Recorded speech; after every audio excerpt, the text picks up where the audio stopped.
यह कहानी बहुत ही महत्वपूर्ण है हर उस व्यक्ति के लिए जो व्यक्ति अपनी ज़िंदगी में एक अच्छा मुकाम हासिल करना चाहता है।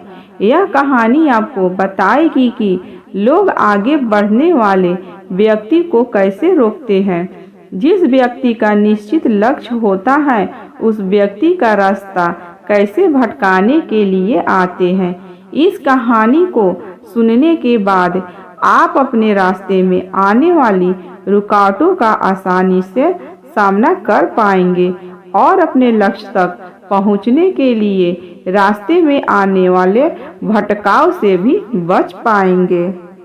जब आप अपनी सफलता के लिए आगे बढ़ते हैं तो रास्ता भटकाने वाले कैसे आपके लक्ष्य के प्रति भ्रमित करते हैं। तो आइए शुरुआत करते हैं आज की इस कहानी को। एक गांव में एक बहुत ही प्रसिद्ध पंडित रहा करता था। उस पंडित का नाम श्याम था। वह पंडित जिस गांव में रहता था वह उस गांव के प्रसिद्ध मंदिर पर पूजा करता था और सभी शादी व सभी धार्मिक कार्य वही पंडित कराता था। वह पंडित इतना प्रसिद्ध था कि आसपास के सभी गांवों में उसकी चर्चा हुआ करती थी और सभी लोग उस पंडित का बहुत आदर किया करते थे। श्याम पंडित इतने प्रसिद्ध थे कि सभी लोग उन्हीं से अपना धार्मिक कार्य कराने के लिए दूर दूर गांव से बुलाया करते और अच्छा दान दिया करते थे। एक बार पंडित जी अपने गांव से दूसरे गांव शादी कराने गए हुए थे। वह गांव पंडित जी के गांव से 4-5 गांव छोड़कर था। पंडित जी जब शादी कराने के बाद वहां से लौट रहे थे तो उन्हें एक बकरी भेंट स्वरूप दी गई थी। जब पंडित जी बकरी को लेकर लौट रहे थे तो वह पैदल पैदल अपने रास्ते बकरी को लेकर धीरे धीरे आ रहे थे क्योंकि उनका गांव 4 गांव के बाद था। जिस रास्ते से पंडित जी लौट रहे थे उस रास्ते पर 4 ठग चोर रहते थे और वह आने जाने वाले लोगों को लूटा करते थे। जब उन 4 ठगों ने पंडित जी को देखा तो बोलने लगे, आज तो सुबह से कोई नहीं मिला है और हमारे खाने पीने की व्यवस्था भी नहीं हुई। चलो आज पंडित जी को ही लूट लेते हैं, इससे यह बकरी चुरा लेते हैं। लेकिन उनमें से एक ठग बोलता है, अगर पंडित जी को मारा पीटा तो सारे गांव वाले हमें छोड़ेंगे नहीं और हमें बहुत पाप लगेगा। तो ठग एक नई तरकीब निकालते हैं पंडित जी से बकरी छुड़ाने की और चारों ठग अपने अपने काम पर लग जाते हैं। पंडित जी जब पहले गांव पहुंचने वाले होते हैं तो वहां पहला ठग उन्हें मिलता है जो एक साधारण व्यक्ति की तरह पंडित जी से राम राम करता है और उनके पैर पड़ने के लिए झुकता है, लेकिन रुक जाता है और पंडित जी से बोलता है, पंडित जी आप तो बहुत प्रसिद्ध पंडित हैं और लोग आपकी बहुत इज्जत करते हैं, लेकिन आप इस गधे के साथ क्या कर रहे हैं। तो पंडित जी को गुस्सा आ जाता है और बोलते हैं, अरे मूर्ख, यह गधा नहीं ये बकरी है। बकरी। लेकिन वह ठग उसे कहता है कि यह बकरी नहीं ये तो गधा है। पंडित जी आपको किसी ने बेवकूफ़ बना दिया। तो फिर पंडित जी फिर गुस्से से कहते हैं कि तू ही मूर्ख है, यह बकरी ही है कि गधा। और यह बोलकर पंडित जी आगे चल पड़े। लेकिन पंडित जी के दिमाग में इस अनोखी घटना ने एक हल्का सा भ्रम डाल दिया और वह आगे निकल गए। धीरे धीरे पंडित जी आगे बढ़ रहे थे और वह दूसरे गांव पहुंचने ही वाले थे कि उन्हें वहां एक दूसरा ठग मिला जो कि बिल्कुल साधारण व्यक्ति की तरह वहां खड़ा था और पंडित जी से राम राम करता है और उनके पैर पड़ने के लिए झुकता है, लेकिन वह रुक जाता है। पंडित जी पूछते हैं, क्या हुआ, रुक क्यों गए। तो वह बोलता है, पंडित जी आप इस गधे के साथ लेकर क्यों घूम रहे हो, इससे आप खंडित हो जाओगे और लोग आपके बारे में क्या सोचेंगे। इस गधे को भगा दो।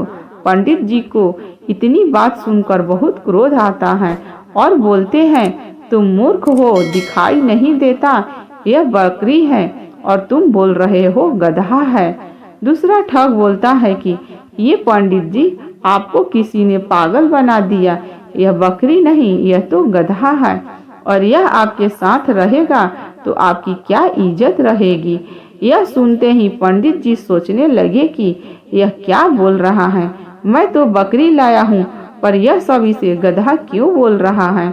कहीं मैं सच में गधे को लेकर तो नहीं घूम रहा हूँ। अब पंडित जी सोच में पड़ जाते हैं और वह ठग वहाँ से चला जाता है। पंडित जी भी आगे बढ़ने लगते हैं, लेकिन उनके दिमाग में यही बात चल रही होती है कि यह बकरी है या गधा। जब पंडित जी तीसरे गांव में पहुंचने वाले होते हैं तो उन्हें वहां तीसरा ठग मिलता है और पंडित जी से राम राम करता है। पंडित जी के पैर पड़ने के लिए झुकता है लेकिन रुक जाता है। पंडित जी हैरान हो जाते हैं और पूछते हैं कि क्या हुआ।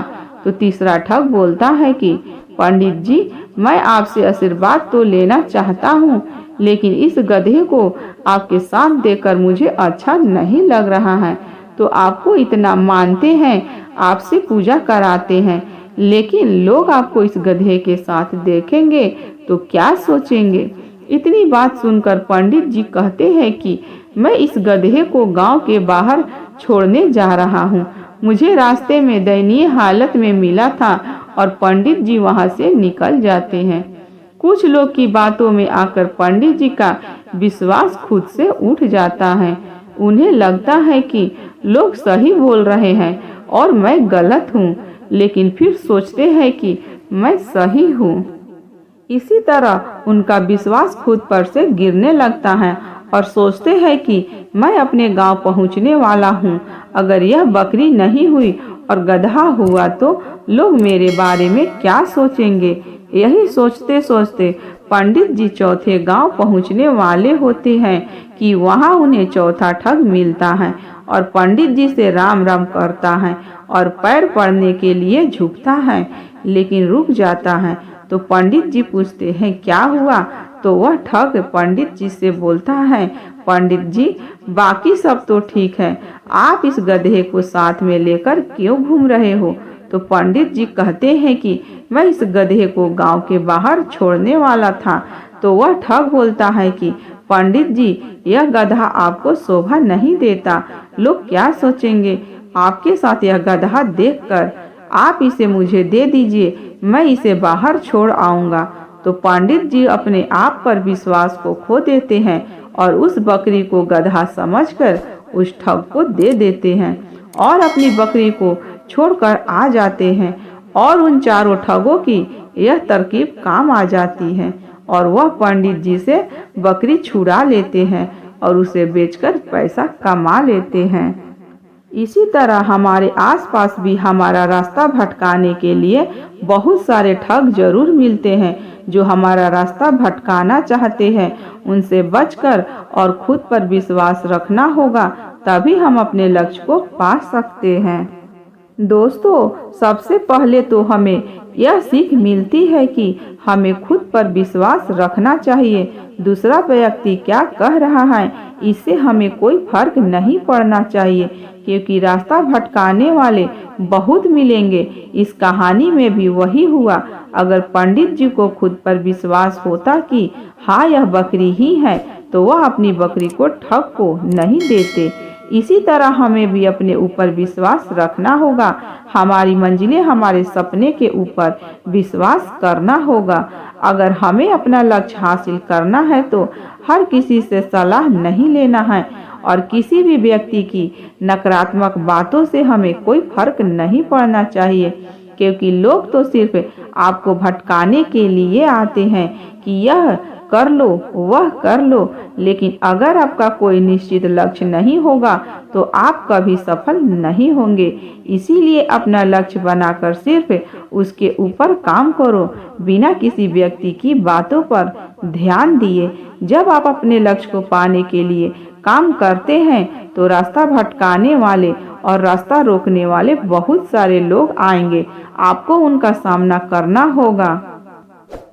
आपको बहुत सारे लोग मिलेंगे जो कहेंगे यह गलत काम है, आपको सफलता नहीं मिलेगी, तो उनकी बातों पर ध्यान दिए बिना अपने लक्ष्य को पूरा करने के लिए मेहनत करेंगे तो सफलता अवश्य मिलेगी। बस रास्ता भटकाने वाले से बच कर रहिए, क्योंकि राह भटकाने वाले जरूर मिलेंगे।